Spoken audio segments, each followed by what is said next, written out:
Welcome to Dorker Realms. While most gamers will be familiar with Dungeons & Dragons from the newest edition of the game, there is a movement amongst some players called the Old School Revival, taking inspiration from the design philosophy of the earliest editions of D&D and bringing them into the modern era. These games and adventures emphasize the weird, the challenging, and the hardcore. Bear witness as our intrepid players explore unusual and dangerous tales in these old school adventures.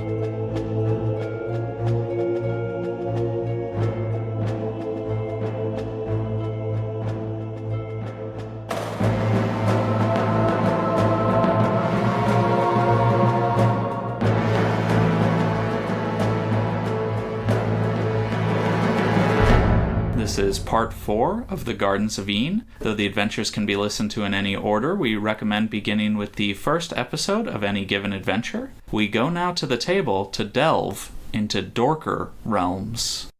Alright, so we're back as we watch Ham slowly fall into the abyss. Very slowly? Probably to his, well, it's slowly, but not, I mean, it's 50 feet per round. That's not super slow. It's not really slow at all. Danny? So Ham lets go and starts falling with I push him off. You push him off, and he starts falling towards the misty abyss below, picking up speed as he goes, and then he passes through the mist, and you can't see him anymore. Are you still there? There's no response. Alright, who's next? You. Nope. Petra. Reluctant. I'll recast Featherfall, give you a fresh dose of the featherfalliness. Are you going to follow? Yes. What is it to determine if someone is lying? I think you just have to go with your instincts. When Do are you you think gonna he's jump telling in the now truth? after we've all jumped? Correct. Alright. Because I need to make sure that, the magic works or whatever. Or whatever. Well, It has been 7 hours now since entering the garden. Re- So Recast our it on- shields have... Your shield is gone. Recast it on me, I guess. He crits. I can fly. Not how that works. Yeah. 18. Yep, same one as before. So I cast it on both of you. Alder jumps. Alright. Bye! You let go of the wall, you jump off, and you kind of feel like the pull of the abyss, kind of like being dragged underwater by like a tide, and you fall through the mist, and then you guys can't see Alder anymore once they pass through the mist and disappear from sight. Okay, bien Joe. Yeah. Now there's just me. Uh-huh. You are definitely going to follow. Unless you have another idea. Could have called God. 2 people are God. That's still an option. Now that you're about to jump, do you want to call God? What if we go together? It depends how well I cast Featherfall. Go ahead. Alrighty. 15. Nope. Need a recast. That won't do it. Well, no more Featherfall. And I jump off as I say that. Oh, wait.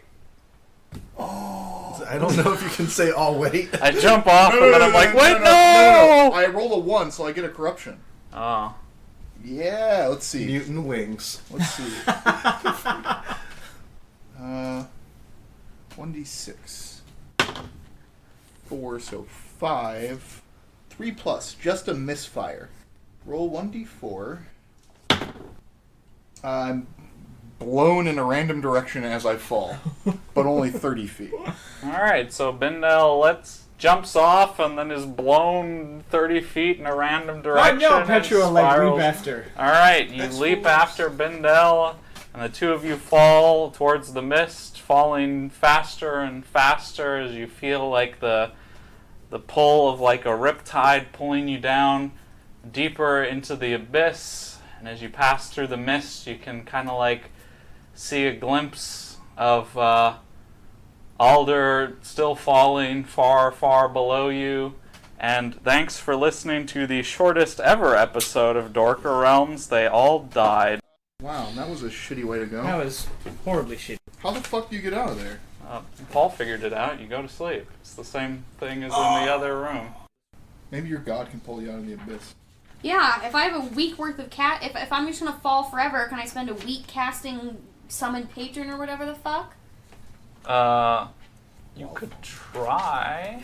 Yeah, alright, fine. Petra will also ask for divine aid for God to save her from this abyss. Petra will also burn, because this is apparently a desperate situation. Burn, let's see, 1, 2, 3, burn like 5 attribute points to get a bonus to that. Just 5? I mean, you're literally dying. Yeah, I suppose that's if you fair. burn 20, you roll a once the natural pact 20. is made, the caster may invoke the patron's support with the ones. So because he's already my patron, I don't need to do this, right? This happened in the outside time before. Mm-hmm. So yeah, then I don't take a week. I just try to cast it. Yeah, I think I'm gonna burn like 15 to just give me a plus 15. Okay. Okay, yeah, that'll give me a 33 to call for divine aid. I'm gonna. I guess it's kind of meta, but I figure, can I wait until to see if whatever Petra's doing saves us? I don't think you know if Petra's doing that because you're hundreds of feet away from Petra. So I get a 33 on my divine aid. It doesn't really give specific results or numbers for casting requests. I got 28, which is also labeled per judge. I'm waiting for Petra because I'm like close enough to Petra to see what happens. doing. Yeah. What was your roll for Alder? 28. 28. Alright. So, Kermit sends you, sends one of his minions to aid you, and you see, Oh, please. a horrible crossbreed of man and amphibian falling a short distance away from you, and he just has a look on his toad face like, the fuck am I supposed to do about this? I expect that from a toad. And now he's falling too. Hey, Kermit tried.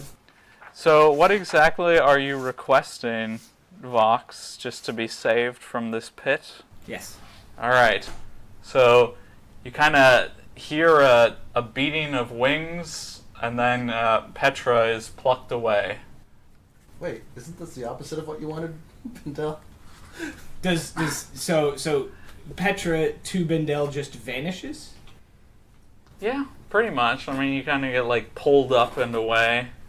So to you, that means it works. You could maybe pick one person to take with you. Pick Bindel. Yeah. You're nearest him, and his character is the best. And also, they have a rapport and a history. Well, maybe not a rapport, but a history. They have a rapport. You did get a really good roll, so... So, yeah, if you're allowing, she would definitely ask for Bindel. Alright, so Bindel also gets yanked out of the pit with a beating of wings and a sound of rapid motion. This place sucks. It was all fun and games until we fell into a horrible abyss and there's no way out. Remember, this Also- was your idea. Also, I'm coming around on this god guy a little bit.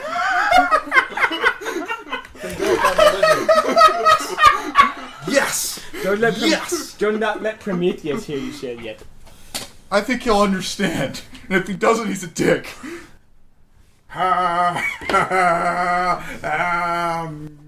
Okay, so we'll need to spend about 2 weeks resting for Petra to get her shit back. I don't know how far God takes you away. Yeah, What that's if he a just good pulls point. us out of the abyss?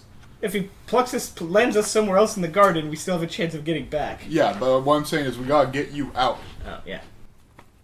Yes, that's a good point. Oh boy. Yeah. Mistakes were made. So, where are we ending up? I'll let you know in a moment. Alrighty. Okay, you just kind of have a blank moment of time where you don't really know what's happening because everything's progressing so quickly for your human eyes to process it. And then you find yourself standing in a new location you haven't seen before, and there's little flecks of ash fluttering through the air, and it's much hotter here than normal. And in the center of the area, there's a deep pit in the ground lined with stone slabs reinforced with iron, and the air is kind of like, it's got that kind of heat mirage going on around that. Well, you found a hellmouth. Can you do that clean air thing again? Yes. Yes, I can. And you hear footsteps approaching from around the corner of a hedge, kind of on one of the further reaches of the area. And a moment later, a black, they're like a figure dressed in kind of plate armor with their helmet shaped kind of like a horse, and they're all carved out of black granite. Chess pieces. Very similar design to something you've encountered before. And it turns and sees you, and he's like, "Halt! There's somebody here. Identify yourself, stranger. You stand before the Ebon Court." I am Bendel L. Johnson, wizard extraordinaire, and this is Petra. She bows. Lady of the Cloth. Damn it, I had something here. Is the air actually foul, or is it just kind of got... It's hot. Okay, yeah, we don't need that. Okay. I just was with all the ash flowing around, I thought we Yeah. might be choking or something. No, you fuckers are fine. Just older, just like upset in the abyss. Well, the I have a frog to talk to now. You're like playing cat's cradle with it as you... Frog, can you kill me? He does. by choking you out. And then he gets to go back, right? He doesn't have to continue to be stuck. Once his thing is done, he goes back, right? I think he's stuck there. He's not Mr. Meeseeks. But at least Kermit got to fulfill his aid to you and help you with something.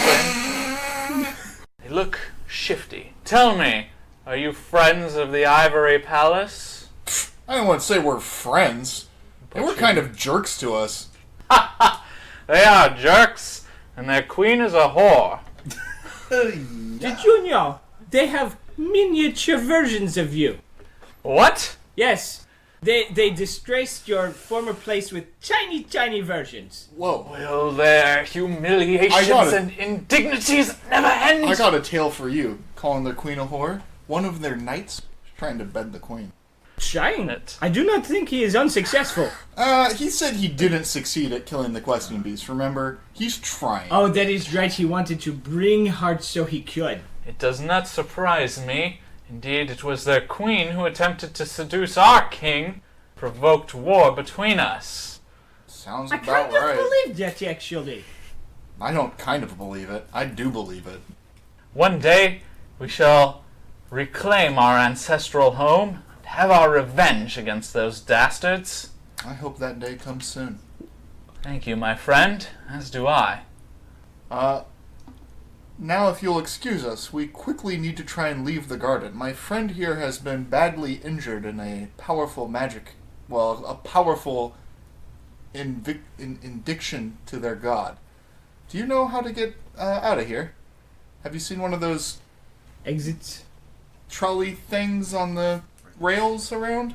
I can't say that I have, my friend. I'm sorry. I wish I could be of more help. That's quite all right. Just seeing a non-hostile face is help enough. And in fact, if you could, let your bishops know that that God has made his presence known here in helping us. I will gladly pass the information along to them. Bishop! God has made his presence known here! Can we see an exit? You can go deeper or go back. We'll go back. Okay. All right. Yes, we will go back.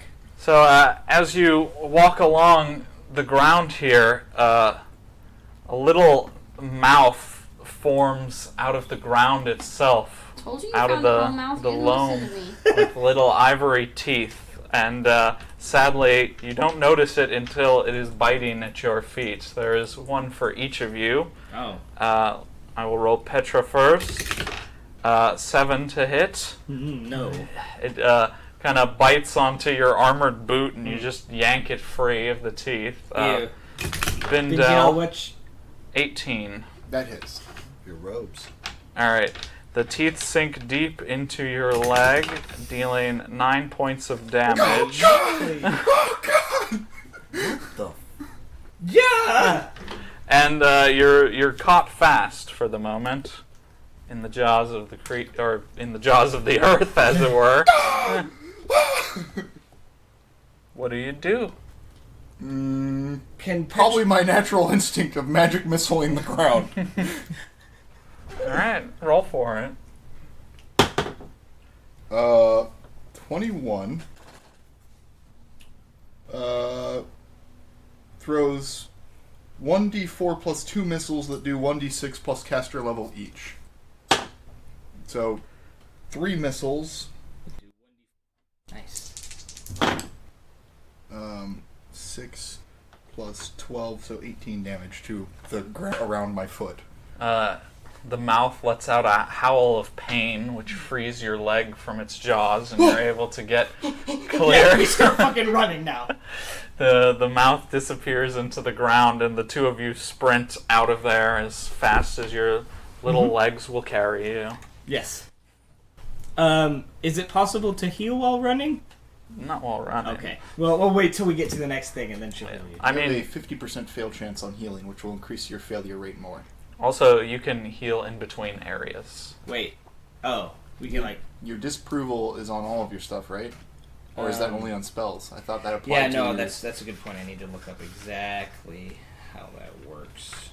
Definitely applies to lay on hands. That's what I thought. So unless you're going to... Okay, yeah. So now if I roll 1 to 11, it's a failure. Yep. Yes, it's a fail. Yes, I see. So as much as I would love you to heal me, I don't know how likely that will be to work. Yeah. Oh shit, you're right. That's a. Can yeah, I you're can I right. cast shield in between areas? Sure. 28. I conjure 2 shields that protect him and one ally, or the caster and one ally, and they each last 1d4 hours, 2 hours, giving us +4 AC. Blocks magic missiles automatically, and blocks most projectiles, reducing their damage by 10. So proceeding further out of the garden, you come to another glass-roofed kind of hothouse area where it's much warmer inside, and there are a number of like small wooden shacks here, kind of look like kennels, but they've fallen to rot and ruin long ago. And there is a extremely large Venus flytrap, which is basically sealed in a giant bird cage. It kind of butts against the door of the cage every so often, like it's trying to push it open, but there's a little lock on it that rattles. We'll keep leaving. Yeah, you know what? Yeah. No. That looks like it's dangerous and quite interesting, and I would love to look at it at a different time. Yeah. With Alder and Ham. Mostly Alder. feed me, Maurice. Poor Alder. I hope that... I don't know what I hope for. I'm not enjoying getting an elf friend, starting to, hit it off with them, and then they die. Yeah, it's happened twice now. Also, I feel like I should have died there. It's I might have to work some things out with your god. How about prayer and going to church? Well, how about not? Because I don't worship his god. No, I know. I accept that he exists as a... He or she or it exists as a being. Because there was definite evidence. Well, even without that, I accepted that. I was just thinking about the window to conversion that Petra might be like, I mean, now that you're a little... Kind of feel like you owe him one. Yeah. Yeah. Maybe a tithe or something? I don't know. I won't kill all those Inquisitors slowly over time. Hey? And Joe, I don't know if I would go that far. I do not like that they destroyed all of your people and the knowledge therein either. I think those people deserve some punishment. I think God believes they deserve some punishment. Yeah, we need to figure that out. I don't know if I'm, supposed to go around killing them all, or maybe, we figure out how to get the Inquisition disbanded. Also, I feel like it's gaining power, because now there's an actual thing to hunt. Perhaps that is what we can do, is we can work to discredit Inquisition by starting your school and collecting and preserving knowledge. Well, the school's supposed to give, like, some philosophical and moral classes to wizards, too, to make sure they don't do shitty stuff, because magic is pretty dangerous. I know firsthand. Sometimes you just get this idea, and you're like, I gotta test it, and then, the cost is too high. Is that The cost is too high. Need to absolve of? Yes. And now I'm sinless from killing that majestic beast while it couldn't defend itself and eating its heart. I can't be blamed for anything. That does not feel like a one and done. That feels like a nothing happened. I did it. I'm free. You're such a dirtbag. Such a scummy dirtbag. So as you quickly continue on your way, leaving behind the intriguing, beautiful plant creature, well, plant, it's not a creature, it's just a plant, you come to an area where jutting from the ground are huge steel girders, big enough to be the structural supports for some weirdly curved skyscraper, twisted and bent in odd ways like the hand of God wrung the tower like a towel, and then everything but the girders was removed, leaving only the metal frame. And in the shadow of these huge girders is a jolly little wooden pavilion. The bright paint faded and peeling. Inside there's a table with some wicker chairs and manky cushions. There's some cobwebs hanging there, and you can see some stuff inside. Are we looking at it, or are we just going? The girders still look very sturdy and not, like, rusted at all, right? Correct. I would like to see inside, but we may want to prioritize survival. You're the one who's looking not great after that divine sacrifice. Perhaps you could have looked to see if something worth finding and taking? Sure, I'll go check it out. Okay. 8 hours have passed. Not right now, just in total. He doesn't have to search 8 hours inside the gazebo. Oh. Alright. So, inside...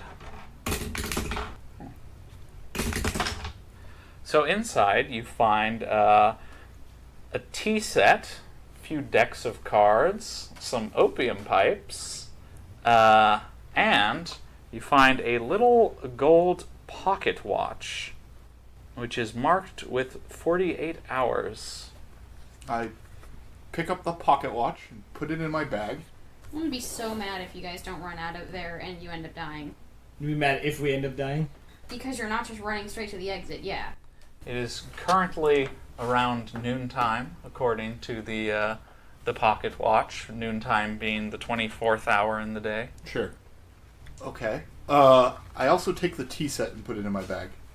And as you are standing in there and Petra is sort of standing guard outside, just kind of waiting, you see something walk through the, kind of from the same direction you were coming. Mm-hmm. And it's a humanoid shape. It appears to be made of glass, shaped with elegant flutes and curves, like an elegant abstracted coral. Humanoid with the vaguest hint of a face and long fingers.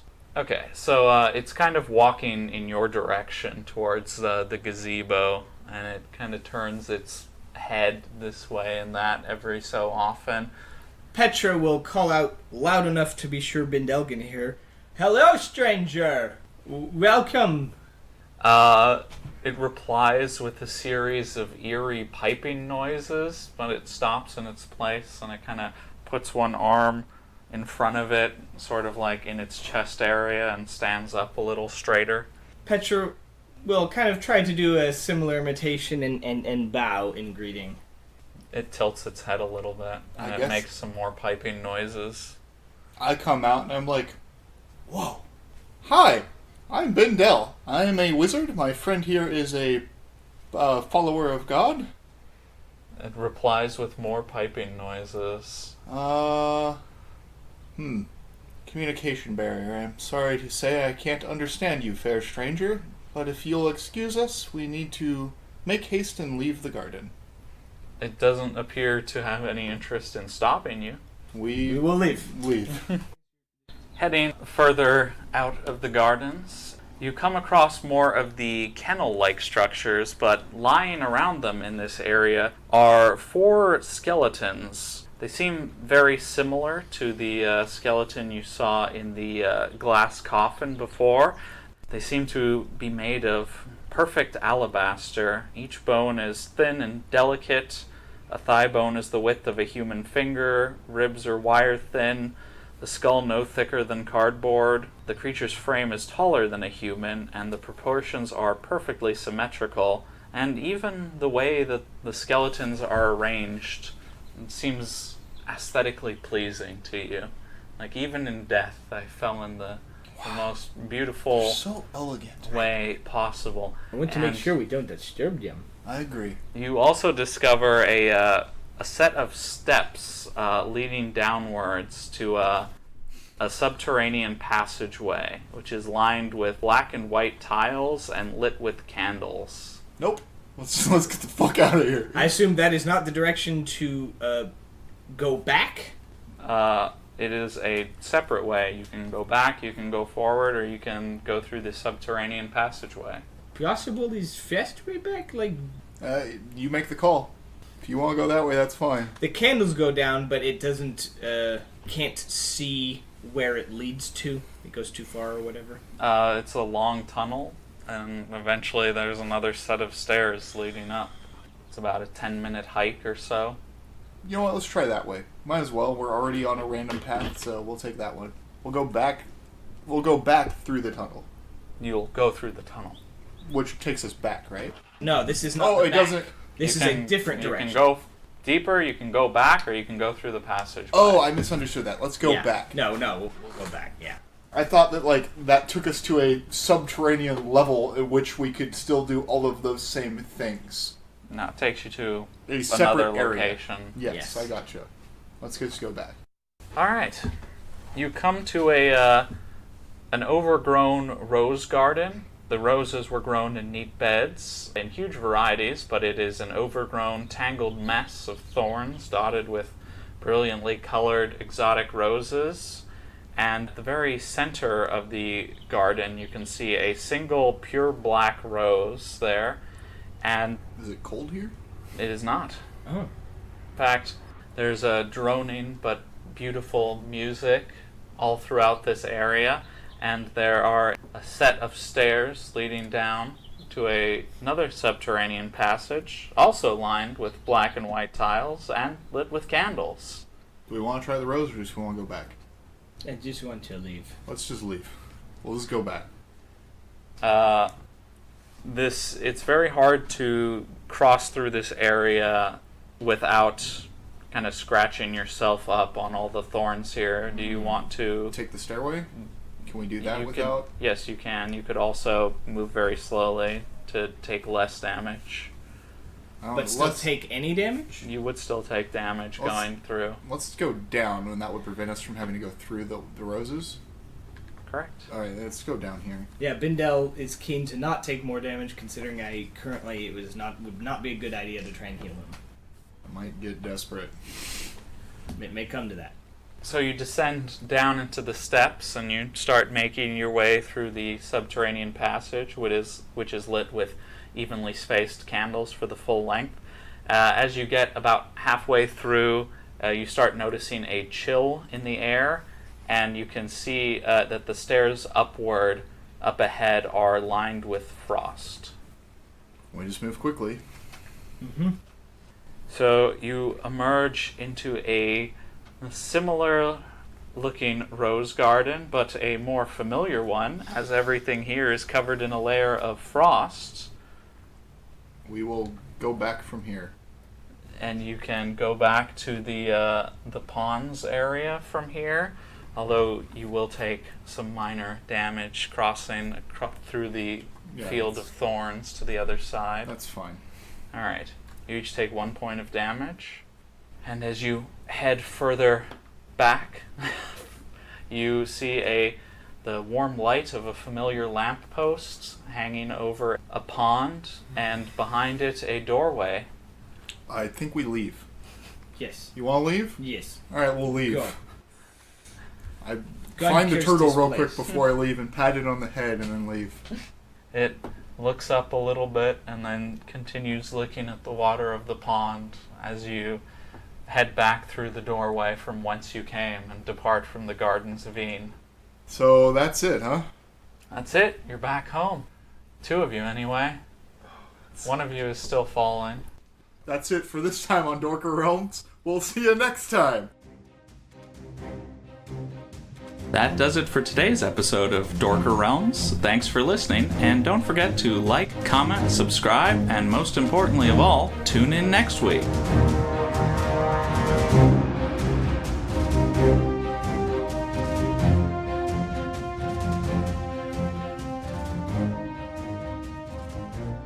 Okay, so we're back for the little cathartic episode real quick for the Gardens of Ynn. Anyone have anything they want to ask right at the start? Was I right about how that last room was generated? How did you say it was generated again? That the very last it was a conditional thing. The have to fall asleep to exit this area kind of thing, and it, you know. So I think to word Robin's theory a little better, you basically have multiple tables you're rolling on to generate the rooms. Yeah. So you have like a primary table that's like the room type it, and then like more specific, and then like a condition that might apply to the room on top of everything else.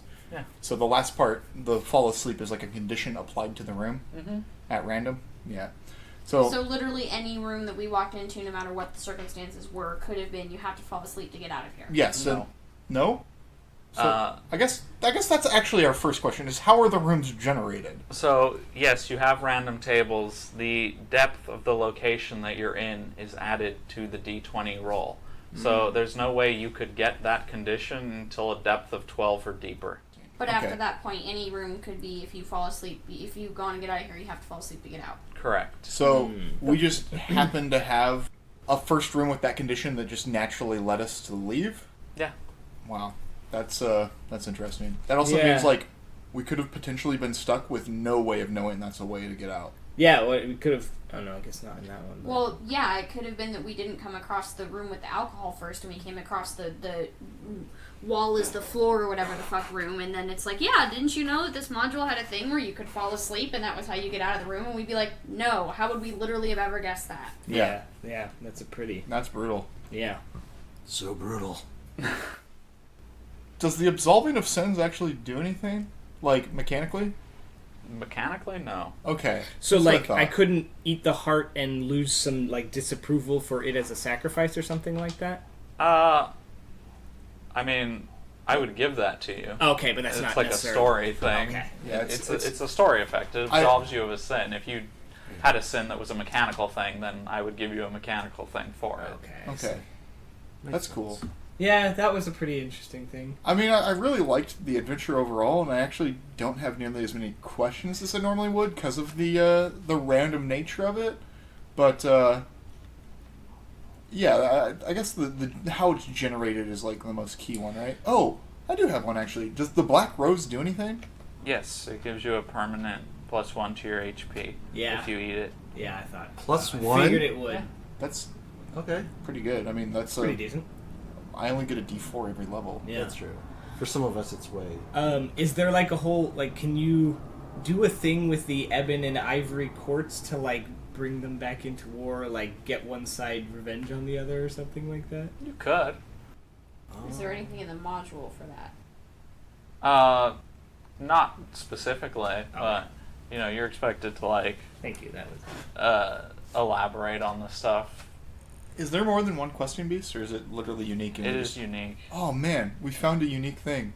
That's pretty cool. Was its corpse worth anything, or is it literally just the heart? Well, it's not worth a specific amount, but like, if you had taken it, like, I would have given you something. 'cause Sure, it's sure, super yeah. Oh. unique. Taking it alive and sold it to the guy we sold the time cube to. All right. No, I'm hoping maybe he'll pay us something for the weird watch or something like that, because it's a 48-hour gold watch. Maybe it's magical though. We'll have to Oh, check. yeah, that's a good point.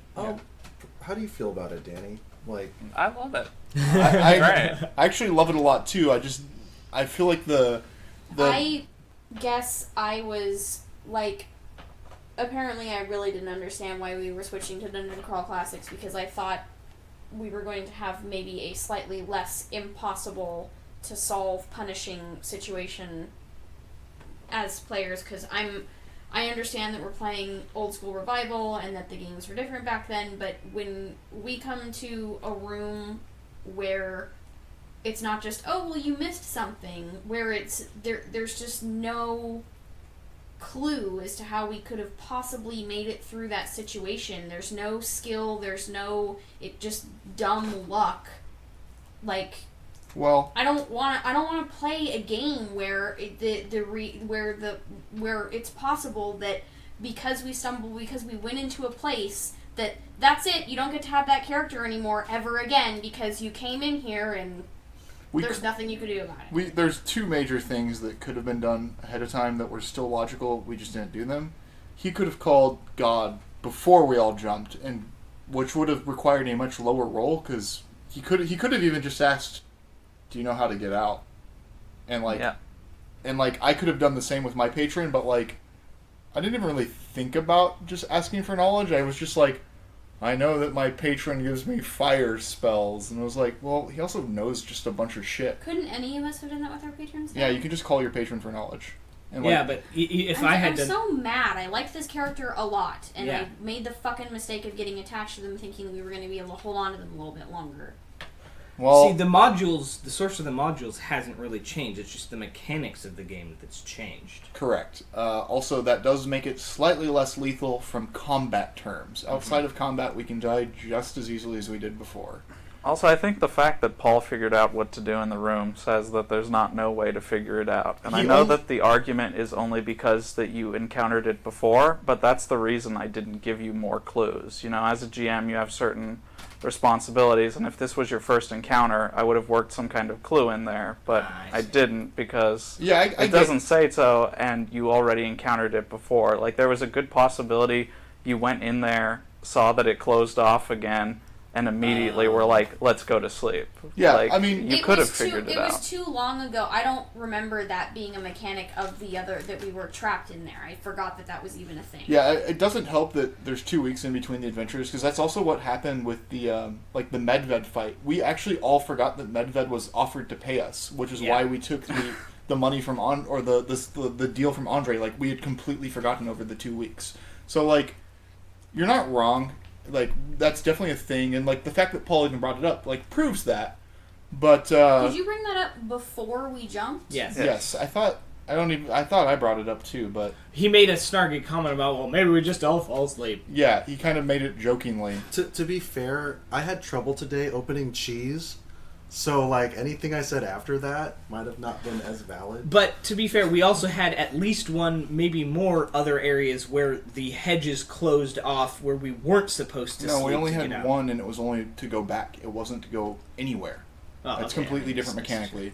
And like, Oh, the way to forward was only blocked. Okay, I see what you're saying. yeah, and like, I don't hold it against Danny at all. Like, that's No, just how it was sure. written. No, I'm and not like, saying I hold it against Danny. I'm just saying that is not a mechanic of the game that it's going to be really difficult for me to figure out how to enjoy continuing to play games where I feel like the game is stacked against me. Well, the next module won't be this. well, it might still be stacked against you. That's kind of the whole point of us playing those, though. Is like, it's us playing these brutal dungeons. I think part of it is like we have to be more willing to use our patron spells and like stuff like that. Because like, Well, okay, then I have a player on a podcast question. sure. How are you supposed to make multiple characters which are different from each other at such a fast clip that are interesting enough to listen to on a podcast? Because if you're just recycling the same like 3 archetypes over and over again, which is basically the only thing I personally know how to play, it's going to get really boring for listeners really fast. I mean, try and make different characters. Go out of your comfort zone. Make mistakes. Try and grow as a player. I think, though, the character is exploring different areas with a different set of other characters. Yeah, I mean, none of your 3 characters have been remotely like similar. Because I've played the 3 characters I know how to play now, so... Well, I mean, you can go back to like Ari if you want and try that archetype again. Like, that was a long time ago in the podcast. Or you can like try and just do something you've never done before and see if it works. And if it doesn't, like, you'll probably die. consider it as being free, not limiting. I guess it just sucks that, some players get to play their characters for, a bunch of time in a row, and then other people don't. And I know I shouldn't complain because Paul sometimes literally doesn't even get through one episode recording of his whole character. He hasn't made it through a single adventure for like 4 adventures, maybe 5. That's what Robin's saying, yeah. No, they said episode. Okay. He's been through multiple episodes with a lot of his characters. Like, Brune Nobbins was in 3, but then he died in the last part of that adventure. So he hasn't even survived a full adventure in ages. Yeah, Mervyn was the last one. Mervyn didn't survive a full adventure. He showed up and then he got crushed by He bricks. finished an adventure, Oh, and he yeah. died in his first full adventure. I consider that finishing. No, he did not Okay. finish an adventure. That's finishing. I mean, he finished an adventure. He didn't start and finish. Yeah, he wasn't alive for the two biggest You're right. fights. I didn't do a full adventure. Yes. Yes. That's all we did. Okay, so I think one of the kind of the cool things about this is we're not like re-editing. This is all gonna get cut, by the way. Oh, this part? Oh, okay. Yeah. Well, because what I was going to say is, like, we are invested. That, like, makes the show Some better. of us might. I don't know. We'll see how it goes. Like, and Danny, like, having the whole ethics Yeah, behind that's the true. GMing, I mean, that is what makes a good group. Well, No, and for my limitations. Again, I think that, like, the fact that he was like, well, I'm not gonna give him a hint because, like, they already kind of had one, and if that's just how the module reads. Like, I'm fine with that. It just still really sucks, and like, Yeah. That's our response. Is like, it was terrible, and it just didn't cross our minds. I also think that honestly, it was sort of generous of him to even let us attempt the Patron spells because he could have been like, no, you're just dead. Yeah, that's what I thought was going to happen, and then you're like, might as well. Because you could have failed your roll. You rolled really high, right? I burned points to ensure I rolled really high. Yeah, he also Sure. spell burned because, like, if we'd gotten into a combat, he would be basically useless. Oh, yeah. I'd be okay at melee, but I couldn't cast anything. Yeah, I definitely understand, like, Robin's frustration, though, and, like... Super definitely. Yeah. I don't know. I guess I need help reframing what it is to win or enjoy this game because the stuff that I normally get out of tabletop gaming when I'm DMing, I like walking my players through and giving them enough hints that they can solve everything because I'm a story driven. I don't play out of modules, I write them, so I'm story driven. And then as a player, other than here, every other DM and every other module I've had is obviously not a classic style game, so the point is like there's a definite thing that you want and there is step A, B, and C to get there, but if you wander off the path, we're eventually going to steer you back, and if you do something stupid, of course your character's going to die, because your character deserves it. But I feel like I as a player am not smart enough to figure out how to, A, even visualize what's happening in this weird room. I couldn't even picture the way that the room worked.